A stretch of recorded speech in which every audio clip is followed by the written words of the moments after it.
Hi, Lou here, and I'm going to talk about something that is important in many aspects, but especially something that game designers need to think about. How much difference one change can make.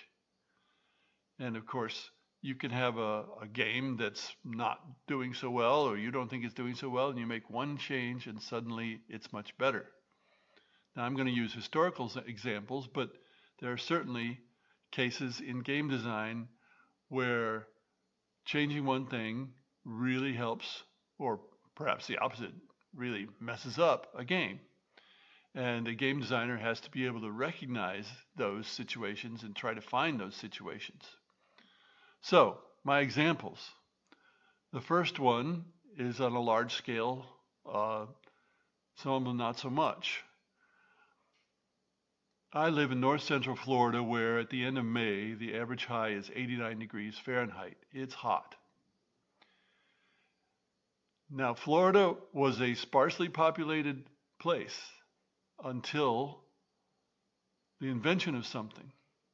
And you can say that about a lot of the South, what we call the New South, where it's really, really hot, is now heavily populated because of the invention of residential air conditioning. Pure and simple. Without residential air conditioning, it would not be tolerable to most people. And it would be difficult to work in those conditions because if you're working in conditions where it's over 90 degrees, it's very difficult in the long run. You can do it for a short time, but imagine doing that every day for year after year. Of course, a lot of the people in the New South forced slaves to do it. So the whole New South, and to some extent the older South, exists with high populations because of residential air conditioning and nothing else. Now let's take a personal one. My wife and I had two dogs in the 1990s. At that time, early 1990s, all dogs had fleas, practically speaking. Maybe not the dogs that lived in cities, but certainly we lived in a rural place and the dogs had fleas. So there were parts of the house that they couldn't go into. And if you cuddled the dog heavily, then you might end up with a flea on you and so on. About the middle of the 90s, some group of people invented something that you could give to dogs that would kill all the fleas.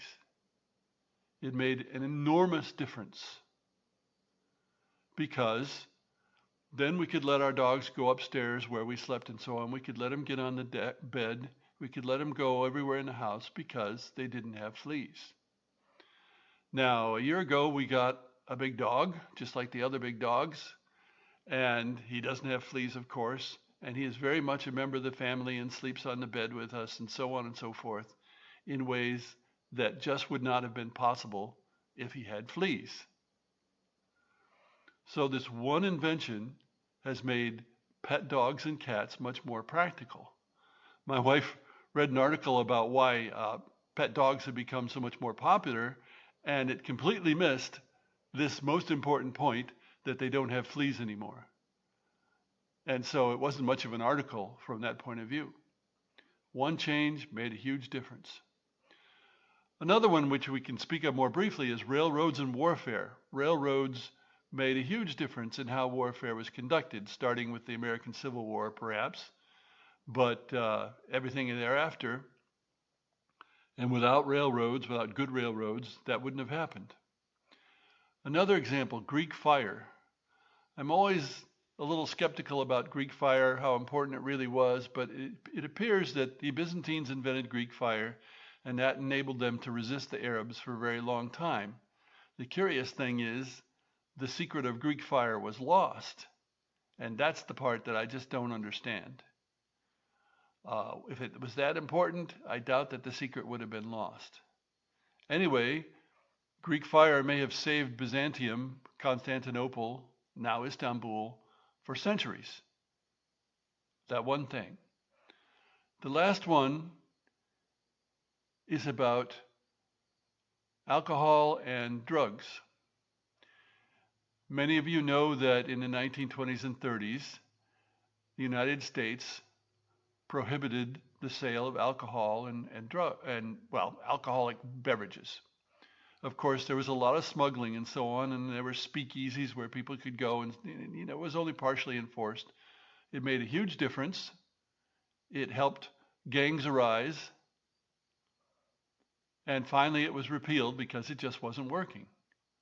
On the other hand, until fairly recently, marijuana was illegal, which I have never understood because marijuana is less debilitating than alcohol for most people.